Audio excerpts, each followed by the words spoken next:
Hello friends, welcome again to our channel the learner of literature. आज की इस class में हम फिर से जो है एमसीक्यूज इंग्लिश लिटरेचर से रिलेटेड करने वाले हैं, जो कि आपका अपकमिंग जो आपका यूपी टीजीटी का एग्जाम है या फिर PGT D triple S B UGC NET as well as अगर आप बीपीएससी की तैयारी कर रहे हैं। अभी क्या हुआ है कि शायद जो है जो आपका बीपीएससी प्री का एग्जाम है वो ऐसा सुनने में आ रहा है कि मार्च में हो सकता है। वैसे तो इन लोगों ने क्या किया था, पहले जो शेड्यूल डेट दी थी वो अगस्त में दी थी, बट अभी फिर से जो है कुछ ऐसा सरकमस्टांसेस बन रहे हैं जिसमें ऐसा सुनने में आ रहा है कि मार्च में हो सकता है पेपर। तो आप अपनी स्ट्रेटेजी जो भी हमारे बीपीएससी के एस्पिरेंट्स हैं उनको जो है मार्च के अकॉर्डिंग बनानी चाहिए। और दूसरी चीज ये ध्यान रखें कि अगर मार्च में एग्जाम होता है तो ठीक है, अदरवाइज अगर अगस्त में होगा तो then they will have a plenty of the time. लेकिन अगर मार्च में एग्जाम होता है तो देन उनके पास बहुत ही कम समय है। तो ये जो क्वेश्चंस होने वाले हैं वो उनके पॉइंट ऑफ व्यू से, बीपीएससी के एस्पिरेंट्स के पॉइंट ऑफ व्यू से भी बहुत ही ज्यादा इंपॉर्टेंट है। अगर आप टीजीटी या फिर पीजीटी की प्रिपरेशन कर रहे हैं, अगर आप सिर्फ इंग्लिश 6 to 8 के लिए पढ़ रहे हैं तो देन जो है ये क्वेश्चन इतना इंपॉर्टेंट नहीं है, बट अगर टीजीटी और पीजीटी की तैयारी कर रहे हैं तो ये निश्चित रूप से आपके लिए फायदेमंद होंगे। तो चलिए जो है अब ना ज्यादा समय ना वेस्ट करते हुए हम जो है अपना वीडियो स्टार्ट करते हैं। देखिए यहाँ पर सबसे पहले हमारा जो क्वेश्चन नंबर 31 है, क्या लिखा हुआ है, what figure of speech has been used in the following lines. जो ये लाइंस दी हैं इनमें कौन सा फिगर ऑफ स्पीच यूज हुआ है। क्या है line, Milton thou shouldst be living with us at this hour, और किसने कहा है, वर्ड्सवर्थ ने कहा है। तो आपसे ये पूछा गया है यहाँ पे कि जो ये लाइन है इसमें से जो है कौन सा फिगर ऑफ स्पीच यूज हुआ है। ऑप्शंस दे रखे हैं आपको, हाइपरबोल, सिमिली, मेटाफर, एपोस्ट्रोफी। तो यहाँ पर देखिए कि डायरेक्टली मिल्टन को एड्रेस किया जा रहा है, और जब किसी को एड्रेस किया जाए या फिर एपोस्ट्रोफी मार्क लगा हो, तो यहाँ पर जो है एड्रेस करते हुए एपोस्ट्रोफी मार्क लगा होता है तो वहां पे जो फिगर ऑफ स्पीच होता है वो क्या होता है, वो एपोस्ट्रोफी होता है। तो ध्यान रखिए कि 31 में जो correct option that is option number D. आगे देखते हैं नेक्स्ट हमारा question number 32। Which figure of speech has been used in the term immemorial elms। ध्यान से देखिए यहाँ पे क्या लिखा है, immemorial elms। इसमें से जो है आपका फिगर ऑफ स्पीच पूछा गया है। ऑप्शंस हैं एलेग्री, राइम, एलिट्रेशन, ऑक्सीमोरन। तो जो करेक्ट ऑप्शन है that is option number C. क्यों, क्योंकि जो है यहाँ पर अगर आप देखिए इममेमोरियल एल्म्स में से जो है जो एम है उसकी साउंड बार बार रिपीट हो रही है, इसीलिए यहाँ पे एलिट्रेशन है। ठीक है, तो ध्यान रखिए कि इममेमोरियल इल्म्स में से कौन सा फिगर ऑफ स्पीच है, तो ये एलिट्रेशन है। आगे बढ़ते हैं नेक्स्ट, हम देखते हैं यहाँ पे हमारा जो क्वेश्चन नंबर 33 है। देखिए क्या लिखा है, which play of the saw is sometimes called the chocolate soldiers. मतलब जीबी सॉ का कौन सा प्ले है जिसको जो है हम क्या बोलते हैं, द चॉकलेट सोल्जर बोलते हैं। ऑप्शंस दे रखे हैं, Arms and the Man, Candida, Pygmalion, Saint Joan. तो जो करेक्ट ऑप्शन है 33 में that is option number A, Arms and the Man को हम द चॉकलेट सोल्जर भी बोलते हैं। आगे देखिए नेक्स्ट हमारा क्वेश्चन नंबर 34।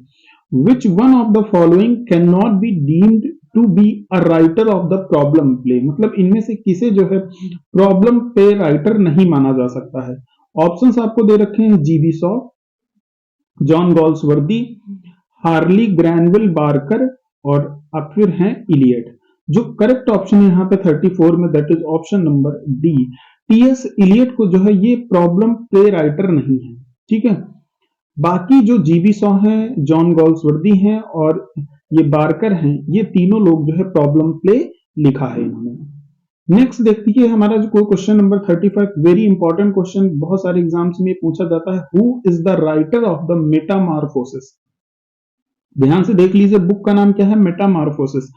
किसने लिखा है, ऑप्शन है आपके, ओविड, दांते, पेट्रार्क, वर्जिल। और जो करेक्ट ऑप्शन है 35 में वो है आपका option number A, Ovid. Next आगे बढ़ते हैं, देन देखिए यहाँ पे the book euphemism was written by. जो यूफेमिज्म बुक है वो किसने लिखी है आपकी। ऑप्शंस हैं आपके, देखिए यहाँ पे, green, Johnson, John Dryden, John lily. तो यूफिज्म किसने लिखा है, ये लिखा है आपका जॉन लिली ने। आगे बढ़ते हैं नेक्स्ट, देखिए आपका question number 37। Who can not, who can be said to be the greatest writer of the comedy of humours, जो कॉमेडी ऑफ ह्यूमर्स है उनके सबसे ग्रेटेस्ट राइटर कौन से हैं? ऑप्शंस हैं आपके Dryden, Ben Jonson, Congreve, Etherege. तो जो 37 में करेक्ट ऑप्शन है that is option number B, Ben Jonson. Comedy of humour के जो सबसे अच्छे राइटर माने जाते हैं वो माना जाता है बेन जॉनसन को। बहुत अच्छे से याद कर लीजिए कि बेन जॉनसन, इन्होंने एक्चुअली में बेन जॉनसन ने केवल कॉमेडीज ही लिखी हैं और कॉमेडी ऑफ ह्यूमर का उन्हें ग्रेटेस्ट ऑथर माना जाता है। आगे देखते हैं नेक्स्ट हमारा question number 38, which one among the following is not a play by Johnson? Ben Jonson ने इनमें से कौन सा प्ले नहीं लिखा है? तो ऑप्शंस हैं आपके Volpone, Alchemist, Everyman, out of his humour, the way of the word.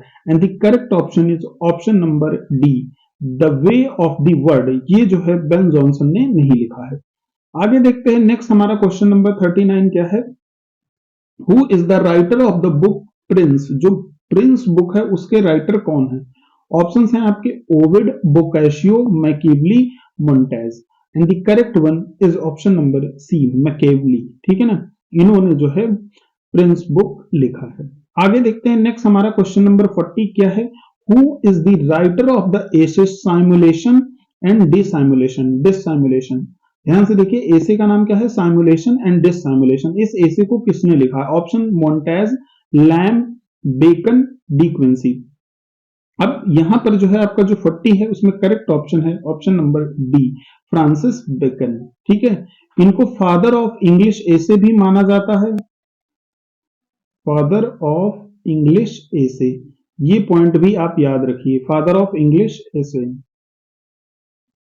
Father of essay Montaigne को माना जाता है, फादर ऑफ इंग्लिश एसे जो है वो फ्रांसिस बेकन को मानते हैं, और लैम्ब को प्रिंस ऑफ एसेइस्ट बोला जाता है। तो ये तीनों पॉइंट आप याद रखिए। यहाँ पे अलग क्वेश्चन बन सकते हैं जो हमारे लिटरेचर के न्यू स्टूडेंट्स हो उनके लिए मैं यहाँ पे भी बताना चाहूंगा कि जो एसे के फादर हैं उसका क्रेडिट दिया जाता है मोंटेज को। ठीक है, और फ्रांसिस बेकन को फादर ऑफ इंग्लिश एसे कहा जाता है, और Prince of assist Charles lamb को बोला जाता है। तो अभी फिलहाल के लिए अगर मैं देखूं तो 40 में जो correct option that is option number D. इसके अलावा मोंटेज, लैम्ब और बेकन से रिलेटेड हमने एक एक बात ये भी जानी। आगे देखते हैं नेक्स्ट हमारा जो क्वेश्चन नंबर 41 है क्या है? Who wrote we are hollow man?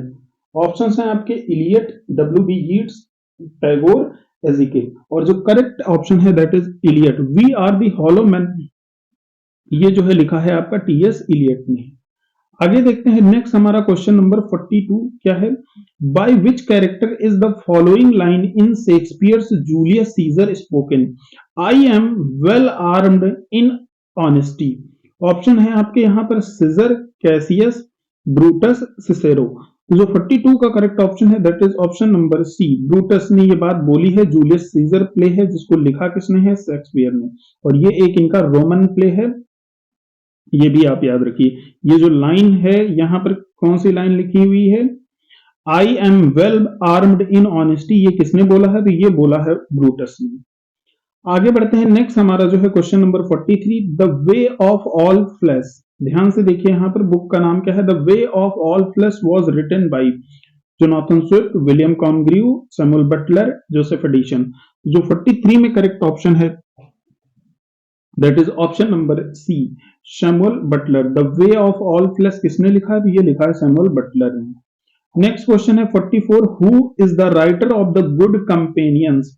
जो गुड कंपेनियंस हैं इसके ऑथर कौन हैं? ऑप्शंस हैं आपके एजी Gardiner, Chatterton, William Hazlitt, JB Priestley. And the correct one is option number D, JB Priestley. The good companion book किसने लिखी है? तो ये लिखा है जेबी प्रिस्टले ने। क्वेश्चन नंबर 45 देखिए, who is the writer of the poem vagabond? जो वेगाबॉन्ड पोएम है इसके ऑथर कौन है? ऑप्शंस हैं आपके MacNeice, Masefield, sir Henry Newbolt, Rupert Brooke. और जो 45 में आपका करेक्ट ऑप्शन है that is option number B, Masefield. Masefield ने जो है ये बुक लिखी है। आगे देखते हैं, गैलेथिया इज रिटन बाई। जो गैलेथिया है वो किसने लिखा है? स्पेंसर, हर्बर्ट, जॉन लिली या फिर PB Shelley. And the correct option is John Lyly. आगे बढ़ते हैं नेक्स्ट हमारा जो क्वेश्चन नंबर यहाँ पे 47 देखिए, ये इंडियन लिटरेचर पर बेस्ड क्वेश्चन है। Who wrote the harp of India? Harp of India, the harp of India किसने लिखा है? ऑप्शन है आपके Govind Chandra Dutt, Michael Madhusudan Dutt, Henry L V Derozio, V K Gokak. तो जो करेक्ट ऑप्शन है 47 में आपको पता है कि ये इसमें लिखा है किसने? हेनरी डिरोजियो ने। ठीक है, see the harp of India. आगे बढ़ते हैं, नेक्स्ट हमारा क्वेश्चन नंबर 48 क्या है? King Porus a legend of old is written by Henry Derozio, Toru Dutt, Sarojini Naidu, Michael Madhusudan. जो करेक्ट ऑप्शन है 48 में that is option number D, ये लिखा है King Porus a legend of old, Michael Madhusudan. Next question 49 देखिए, who is the writer of the poem the dance of eunuchs. जो dance of eunuchs है ये किसने लिखा है? तो ऑप्शंस आपको यहाँ पे दे रखे हैं, Nissim Ezekiel, Kamala Das, Daruwalla, A K. Ramanujan. And the correct one is option number B. ठीक है, कमला दास। इनकी एक जो है ऑटोबायोग्राफी है जिसका नाम है माई स्टोरी, बहुत ही पॉपुलर जो है ऑटोबायोग्राफी है कमला दास की। और ये इंडियन जो इंग्लिश राइटर हैं उनमें बहुत ही इंपॉर्टेंट नाम है कमला दास। इनके बारे में आपको पता होना चाहिए। इनकी जो दूसरी जो रचनाएं हैं वो भी आप पढ़िए और इनकी लाइफ के बारे में भी पढ़िए, क्योंकि काफी इंटरेस्टिंग लाइफ है। इन्होंने जो है अपना रिलीजन चेंज किया था जो है, तो रिलीजन चेंज के बारे में कई बार क्वेश्चन पूछा जाता है। तो इनके बारे में, कमला दास के बारे में जो भी हमारे स्टूडेंट्स हैं, एक मैं वीडियो भी लाऊंगा जो है अलग से, बट फिलहाल के लिए जो आपके पास जो बुक्स हों उनसे आप इनके बारे में पढ़िए। आगे देखते हैं, नेक्स्ट हमारा क्वेश्चन नंबर 50 क्या लिखा है? Which Indian poet road the poem the Trojan war. ध्यान से देखिए कौन सा इंडियन पोएट है जिसने जो है ट्रोजन वॉर बुक पोएम लिखी। ऑप्शंस हैं Vikram Seth, Keki N Daruwalla, Shri Aurobindo and R N Tagore. Correct option है यहाँ पे श्री अरबिंदो। ठीक है, नेक्स्ट देखिए क्वेश्चन नंबर हमारा 51 क्या लिखा है? Which of the following works is by H G Wells. H G Wells ने इनमें से कौन सा जो है वर्क लिखा है? All in the garden fair, the invisible man, a child of जैगो, point counter point. तो काफी आसान सा ये क्वेश्चन है, सभी ने पढ़ी होगी ये स्टोरी। यूजुअली जो है 10th क्लास से पहले ही 10th तक के सिलेबस में कहीं ना कहीं आती है। द इनविजिबल मैन, जिसमें एक साइंटिस्ट होता है, वो अदृश्य हो जाता है, दवाई वो ऐसे इन्वेंट कर लेता है तो उसको खाने के बाद। तो द इनविजिबल मैन ये लिखा है आपका एच जी वेल्स ने। इनकी एक और बहुत ही फेमस नॉवेल है जिसका नाम है टाइम मशीन। तो एच जी वेल्स का टाइम मशीन भी याद रखिए। आगे देखते हैं, नेक्स्ट हमारा क्वेश्चन नंबर 52 क्या लिखा हुआ है? Who wrote the ideals of Christian church. ध्यान से देखिए, the ideal of Christian church. Option है आपके John Keble, Newman, Nash, William George Ward. जो करेक्ट ऑप्शन है 52 में that is option number D, William George Ward. ठीक है ना, the ideal of a Christian church जो है विलियम जॉर्ज वर्ड ने लिखा है। क्वेश्चन नंबर 53 यहां पर देखिए क्या है? Which of the following odes is not by Keats. मतलब इनमें से कौन सा ओड है जिसे जॉन कीट्स ने नहीं लिखा है? तो ode on the intimation of immorality, ode to nightingale, ode on a Grecian, ode to autumn. तो यहां पर 53 में जो आपका ऑप्शन नंबर ए है, odd on intimation of immorality, इसको जो है कीट्स ने नहीं लिखा है। बाकी ये तीनों के तीनों जो है किसने लिखे हैं? तो ये लिखे हैं आपका जॉन कीट्स ने। आगे बढ़ते हैं, क्वेश्चन नंबर 54 क्या लिखा हुआ है? Which of the following work is not of David Hume. David Hume ने कौन सा वर्क नहीं लिखा है? तो मैं यहां पे डायरेक्टली आपको बता दूं, 54 में the rise and the fall of the Roman empire, ये डेविड ह्यूम ने नहीं लिखा है। नेक्स्ट क्वेश्चन है 55, important one, the school for scandal. जो बुक है इसका नाम है द स्कूल फॉर स्कैंडल। इसके राइटर कौन है? ऑप्शंस हैं Ben Jonson, R B Sheridan, Congreve Webster. तो जो करेक्ट ऑप्शन है that is option number B, R B Sheridan. इन्होंने जो है ये बुक लिखी है। क्वेश्चन नंबर 56 देखिए, who is the writer of the poem canonization. Important one, कई बार जो है और काफी इंपॉर्टेंट भी है, साथ में आसान भी है। बहुत सारे लोगों जो लिटरेचर में जरा सा भी इंटरेस्ट लगते हैं उन्हें मालूम है कि जो कैनोनाइजेशन पोएम है वो किसने लिखी है। इसको लिखा है जॉन डन ने। जॉन डन, आपके बाद एक चीज और बता दूं मैं कि जॉन डन एक मेटाफिजिकल पोएट है। क्या है? मेटाफिजिकल पोएट है। ठीक है, तो जो द कैनोनाइजेशन है इसको लिखा किसने है? तो इसे लिखा है जॉन डन ने। नेक्स्ट क्वेश्चन 57 देखिए, name of the writer of the poem the windhover. जो विंड आर पोएम है ये किसने लिखा है? ऑप्शंस हैं आपके Hopkins, Eliot, Dryden and Yeats. The correct one is option number A, Hopkins. Who is the writer of the poem Adam scores. जो Adam scores है इस पोएम के राइटर कौन है? ऑप्शंस दे रखे हैं, Eliot, Tagore, Yeats and Shelley. Correct option है यहाँ पे 58 में जो है आपका C, WB Yeats. 59 question number देखिए, who wrote the poem lay your sleeping head. ध्यान से देखिए, नाम क्या है? Lay your sleeping head. Options दे रखे हैं, Auden, Yeats, Stephen Spender, Ted Hughes. 59 में करेक्ट ऑप्शन है option number A, WH Auden. Lay your sleeping head को किसने लिखा है? तो ये लिखा है WH ऑर्डन ने। लास्ट क्वेश्चन आज के हमारे इस वीडियो का जो है, देखिए क्या लिखा है, play the birthday party is written by GB Shaw, Galsworthy, Harold Pinter, Osborne. तो जो द बर्थडे पार्टी है इसको लिखा है आपका किसने? हेरोल्ड पिंटर ने। इनका एक और है केयर टेकर, ये भी याद रखिए, केयर टेकर। इसके अलावा द बर्थडे पार्टी। तो ये हमारे जो है आज के इस वीडियो में टोटल 30 क्वेश्चंस कंप्लीट हो गए हैं, जो कि आपके जो है TGT या फिर PGT के एस्पिरेंट के लिए इंपॉर्टेंट है। आप किसी भी स्टेट के एस्पिरेंट हैं इससे नहीं मतलब है, बट जो है ये यूपी TGT PGT में भी पूछे जा सकते हैं, DSSB में भी पूछे जा सकते हैं, साथ साथ में जो BPSC में भी पूछे जा सकते हैं, ठीक है।